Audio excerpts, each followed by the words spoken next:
Buddhism was brought to China by traveling monks via the Silk Road during the 1st century. Artistic styles in Buddhism in China have varied greatly from the time when Buddhism was first adopted to the present day. These styles show the different influences that helped build and guide Chinese Buddhism. Art has served many purposes in Buddhism: to educate, to honor the Buddha, and to gain merit for the artist and the artist patron. I will point out some of the different styles and influences in this paper. When Buddhism was brought to China, it was adopted at different times in the northern and southern areas. Southern China was under Han control and was stable in the worship of Confucianism and Taoism. The upper classes had no interest in the new foreign religion. Northern China, however, was in the midst of turmoil, with many more ethnic groups making up the population. The barbarian non-Chinese or barbarian-influenced Chinese rulers saw Buddhism as a way to bond the diverse peoples into one common group. One legend has it that Emperor Ming of the Han Dynasty had a dream of a golden deity who flew over his palace. He sent searchers out to find out more about this deity. The searchers found Buddhist monks and brought them back to the emperor so that he could learn more. Emperor Ming later established the White Horse Temple. In the year 68, it was the first Buddhist temple in China. The White Horse Temple is named for the white horses that carried the sutras from India to China.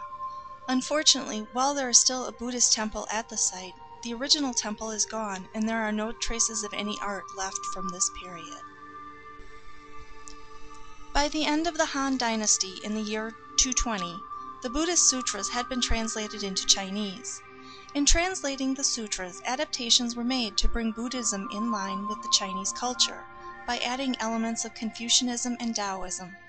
In addition to this, because of the social unrest following the dissolution of the Han Dynasty, people turned away from the traditional Taoism and Confucianism, and Buddhism then became popular. By the time of Empress Wu, Buddhism was made the religion of the ruling court. The period from 581 to 1234 is known as the Golden Age of Buddhist art. Many works of art were created during this period. Most information from this era and before is based on the major cave complexes because much of the small statuary and other less durable art forms were destroyed in political upheavals, civil wars, and various other disasters. The 3 Wu disasters were the Buddhist persecutions that took place in the years 446, 560 to 578, and in 845.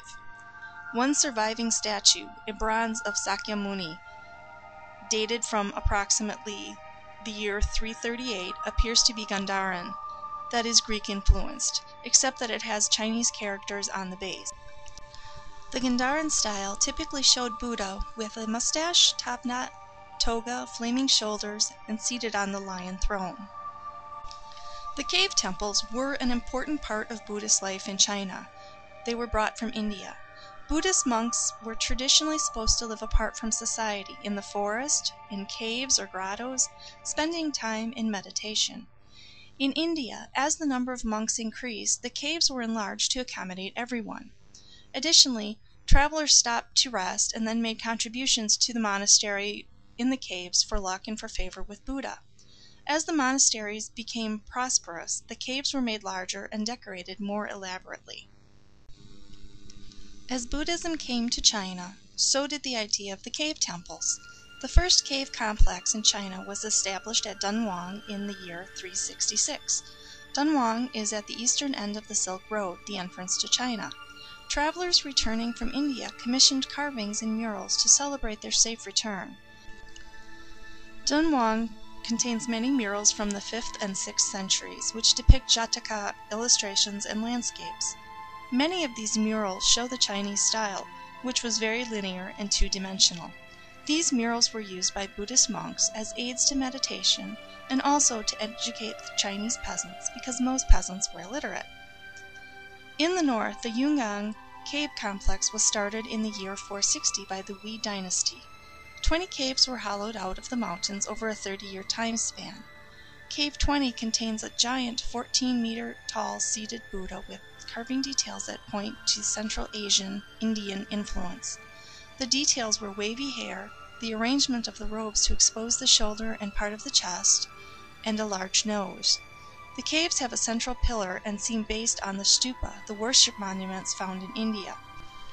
Some of the smaller figures in the caves, which are presumed to have been carved later, show more Chinese influence. They are similar to statues found in the caves at Longmen, with slimmer faces and bodies, marvelously pleated robes, and often a slight leaning posture.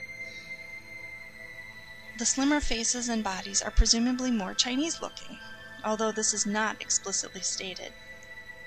The Longmen cave system near Luoyang was started in the year 495, also for the Wei dynasty. This was a system of 1,352 caves, and it took centuries to carve. The statues in these caves are of both Buddha figures and secular figures. The Buddha is no longer shown alone, but accompanied by attendants, typically monks or bodhisattvas. The Buddha statues here are serene and stiff, while the statues of the attendants and others have flying, swirling robes. The robes are styled to look like a kimono, covering the body rather than exposing the shoulder, which is a Confucian influence. Linear patterns were carved into the stonework, which is another Chinese convention. By the time of the Tang dynasty, China was united under one government. This was a time of peace and prosperity for all. The pendulum of influence had swung back to the Indian style because of increased traffic along the Silk Road. Travelers brought back new ideas which were then expressed in art. Statues were again lifelike, with robes that exposed the shoulder and parts of the body. Different influences were synthesized into the new style, which consisted of human charm with a superhuman majesty. Figures, whether painted or sculpted, are rounded and tactile, their garments soft and clinging, with ropes of beads emphasizing curves. New schools of thought arose. The Tiantai, a Chinese belief system based on the Lotus Sutra, emphasized faith, and its goal was the Western paradise of Amitabha, a paradise described as a heaven of riches beyond any mortal's imagination, which led monks to make richly detailed paintings. Another enduring school was Chan Buddhism, which later became Zen Buddhism in Japan. The Chan were concerned with lineage. One of their major art forms was the portrait, which documented the line of masters. Luhan figures also became popular during the Tang era. They symbolized individual spiritual attainment. Another Chan art form that became popular at this time was Sung ink painting. Creating these black ink paintings were a form of meditation for Chan monks. Contemplation of the finished paintings was another form of meditation. All Chan art was created from personal experience. Esoteric Buddhism was a form of Vajrayana Buddhism, which would later be extensive in Tibet. Esoteric art incorporated images of gods with multiple heads and other appendages. These extra appendages were symbolic of the supernatural powers these deities possessed. They used these powers to assist humans in attaining enlightenment.